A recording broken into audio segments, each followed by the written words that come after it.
കരുവന്നൂർ ബാങ്കിൽ നിന്നും ബന്ധുക്കളുടെ നിക്ഷേപം തിരികെ ലഭിക്കാത്തതിനെ തുടർന്ന് മാപ്രാണം സ്വദേശി ജോഷി ബാങ്കിന് മുന്നിൽ വസ്ത്രമൂരി പ്രതിഷേധിച്ചു. വ്യാഴാഴ്ച രാവിലെയാണ് ജോഷി പണം ആവശ്യപ്പെട്ട് ബംഗ്ലാവിലുള്ള കരുവന്നൂർ ബാങ്കിന്റെ ഹെഡ് ഓഫീസിൽ എത്തിയത്. കരുവന്നൂർ ബാങ്കിന്റെ CEO Rakesh KR, administrative committee അംഗങ്ങളായ ശ്രീകാന്ത്, മോഹൻദാസ് എന്നിവരുമായി ചർച്ച നടത്തിയെങ്കിലും ബന്ധുക്കളുടെ പേരിലുള്ള മുഴുവൻ നിക്ഷേപ തുകയായ 60 ലക്ഷത്തോളം രൂപ ഒരുമിച്ച് നൽകാൻ സാധിക്കില്ലെന്ന് ബാങ്ക് നിലപാട് സ്വീകരിച്ചു.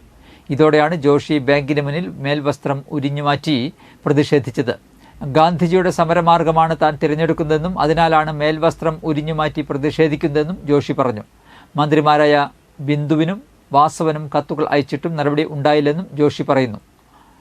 മുൻപ് ദയാവധം ആവശ്യപ്പെട്ടും ജോഷി കത്ത് നൽകിയിരുന്നു.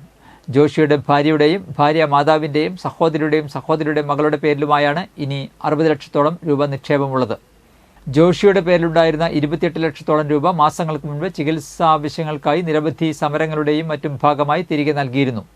കഴിഞ്ഞ മെയ് മാസത്തിൽ തന്നെ ജോഷിയുടെ ബന്ധുക്കൾക്കായി ഗഡുക്കളായി 5.25 ലക്ഷം രൂപ തിരികെ നൽകാൻ ബാങ്ക് തയ്യാറായിരുന്നുവെന്നും എന്നാൽ അത് സ്വീകരിക്കാൻ ജോഷി തയ്യാറായില്ലെന്നും ബാങ്കിന്റെ ഇപ്പോഴത്തെ അവസ്ഥയിൽ മുഴുവൻ തുകയും ഒരുമിച്ച് നൽകാൻ സാധിക്കില്ലെന്നും ഒരാൾക്ക് അത്തരത്തിൽ നൽകിയാൽ മറ്റ് നിക്ഷേപകരോട് കാണിക്കുന്ന പക്ഷഭേദമായി അത് മാറുമെന്നും ബാങ്ക് അധികൃതർ വ്യക്തമാക്കി. ഇവിടെ പണം നിക്ഷേപിച്ചത് തിരിച്ചു ചോദിച്ചിട്ട് എൻ്റെയും കുടുംബത്തിൻ്റെയും പേരിലുള്ള നിക്ഷേപം തിരിച്ചു ചോദിച്ചിട്ട് 3.5 വർഷമായിട്ടും 13 ലെറ്റർ കൊടുത്തു.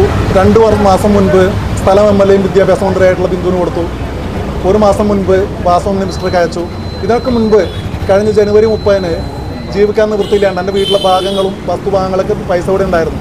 അത് തിരികെ കൊടുക്കാൻ പറ്റാതെ ഞാൻ ചോദിച്ചിട്ട് ദയാവധം ആവശ്യപ്പെട്ടിട്ട് ജനുവരി 28-ന് ഒരു തുക എൻ്റെ പേരിലുള്ള തുകയിൽ നിന്ന് ഒരു ഭാഗം കട്ട് ചെയ്തെടുത്ത് തന്നിട്ട് ബാക്കിയുള്ളത് 3 മാസത്തിനുള്ളിൽ തിരികെ തരാമെന്ന് ഇപ്പോഴത്തെ കരുവന്നൂർ ബാങ്കിൻ്റെ CEO പറഞ്ഞിട്ട് ജനുവരി 30 തൊട്ട് ഇതുവരെ 3 മാസം ആയിട്ടില്ല.